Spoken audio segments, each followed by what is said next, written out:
I have been studying social work at university for 2 years now. I like it. I like the stories and social work. I guess people in general. Well, they're all about the stories. Everyone is full of pages. Every part of our bodies is a different chapter. We are all just walking novels. My problem is that I am still trying to understand my own story. Some of the key pages are missing. Some of the key chapters are missing. I don't really know the beginning, let alone the end. I don't know what country I was born in. I don't know what my date of birth is. I don't know who my biological parents are or where. My earliest memories are from when I was around 4 years old. I understand that my foster father had rescued my foster mother and her son from India, where she had been sold as a prostitute. I think I heard somewhere that my foster mother couldn't have any children, so they took me in. From where? Or from whom? Or from what? I don't know. Who knows? I was around 5 when my foster mother died of cancer. My foster father used to drink a lot, and after my foster mother died sometimes, he was hospitalized. We stayed in garage for a while in the capital city until we got kicked out of there and I was sent to live with an aunt, my foster mother's older sister. I was ill-treated there. I was given the job of carrying grass from the field back to the house to feed the animals. I had to clean up the cow shit and look after the children. When I complained, I was bitten. One phrase sticks in my mind: you were found in the street. You are not our blood. Do as you are told. One day, when I was out collecting water, I met a guy who told me I could escape back to capital if I walked for about an hour from the village and got a bus. I remember sitting on the roof of the bus because I had no money for a ticket. I remember the bumps on the road and the cold wind down my neck. I remember ducking out of the way of swinging trees. I must have been around 6 years old. I tried to find my father when I returned to the city, but he had left the area we lived in. I had nothing and I grew hungry. I saw other kids on the street begging and I joined them. I remember being told if I sniffed dendrite in a bag then my stomach would settle. I remember all the kids stealing the money I had been given. I remember the men who would come at night. I remember the police beating us.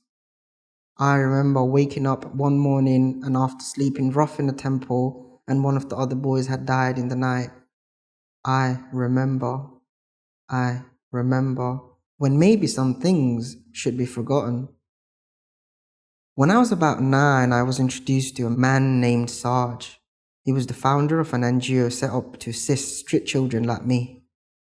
He's perhaps the first hero in my story.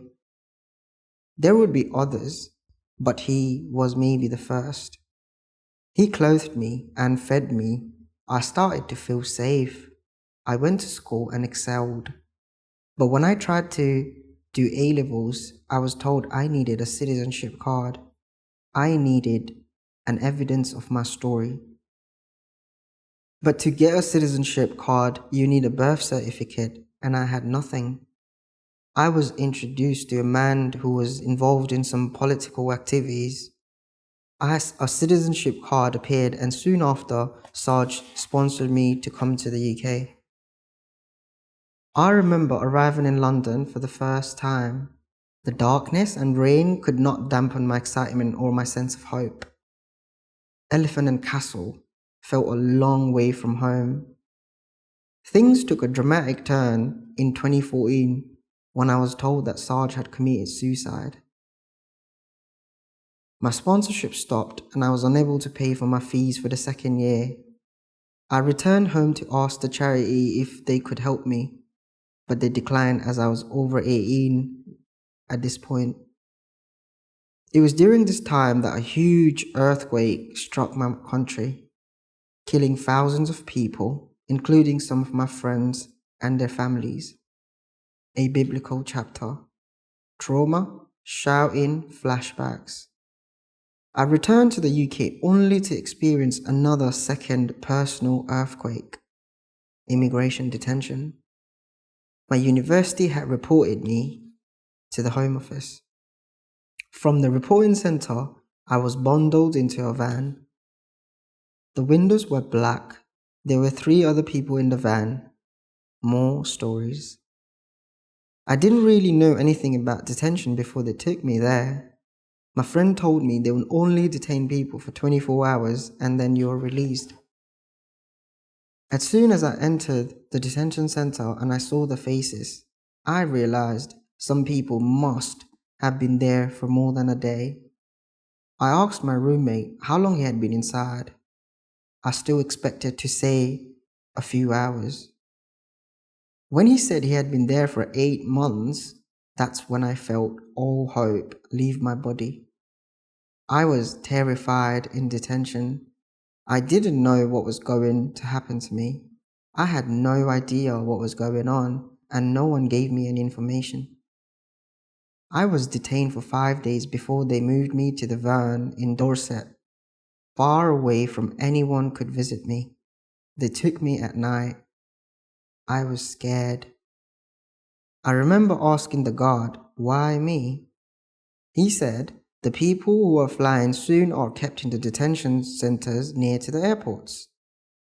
Okay then, I thought, so I'm not going to be removed anytime soon, but then why am I being detained? I felt like I was being put into some kind of human storage facility.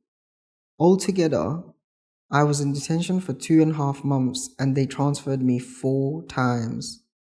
Each time I was moved just before I had an appointment at the legal surgery.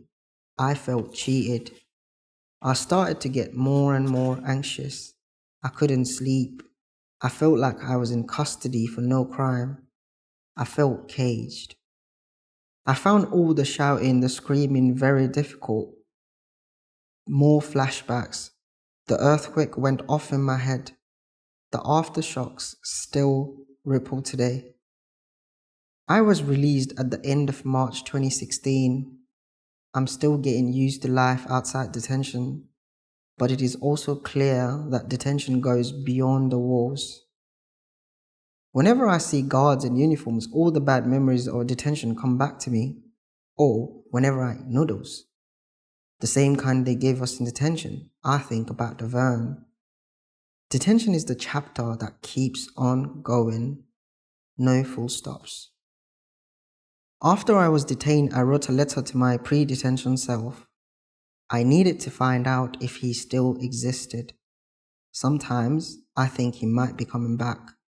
Other times I think it won't happen. So this is the letter that I wrote. Dear pre-detention self, it's been such a long time. I haven't seen you for almost a year. I feel like I don't know you anymore. Where the hell have you been hiding? Why didn't you get in touch? I thought there was no secret between you and me. Is everything still good with you?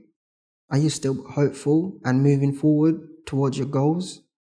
I remember the last time I saw you at Alex's birthday at the Queen's Head. You were so talkative and making fun of everything.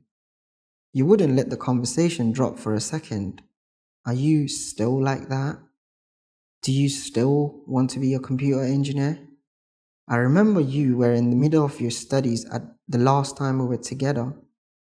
I remember your friend asking you whether you were ever going to grow up.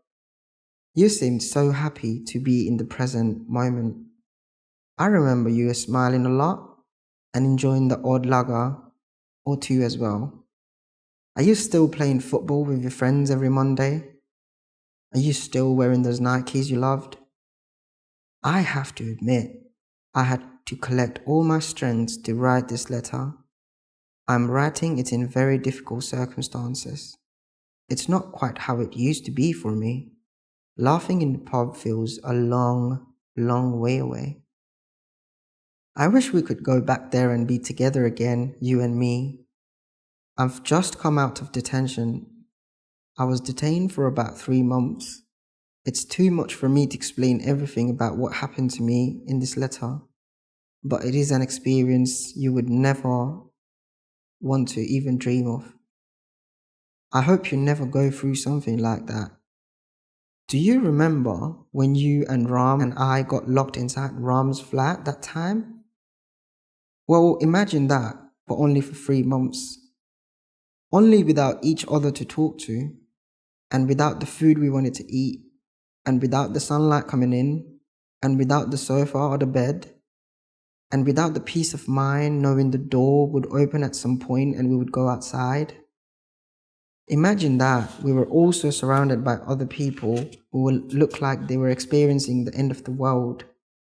Some people are screaming, some people are silent with fear, some people are crying, some people try to kill themselves in front of you. Imagine one night a stranger in uniform comes in and drags Ram out the door, and you don't know where he's gone or if he's okay, and the lock on the door turns again and is shut down. Well, this has been something like my reality over the last few months. When I came out of detention, I had nowhere to go. I was nearly homeless. I had no one to talk to. I had no one to go to pub with, no money to buy anything. I had no one to play football with. I really missed you then. It would have been good just to see you around, even just to sit together and have a small chat, even just to sit together in silence. I think detention changed me a lot, to be honest. I wonder if you would ever recognize me now, if we saw each other. You'd probably think I was someone else. I wish we could go back together and hang out. I wish we could get back the old vibes we had back then. I miss you. Do you think I will ever see you again? Wishing you all the best, my friend, my post-detention self.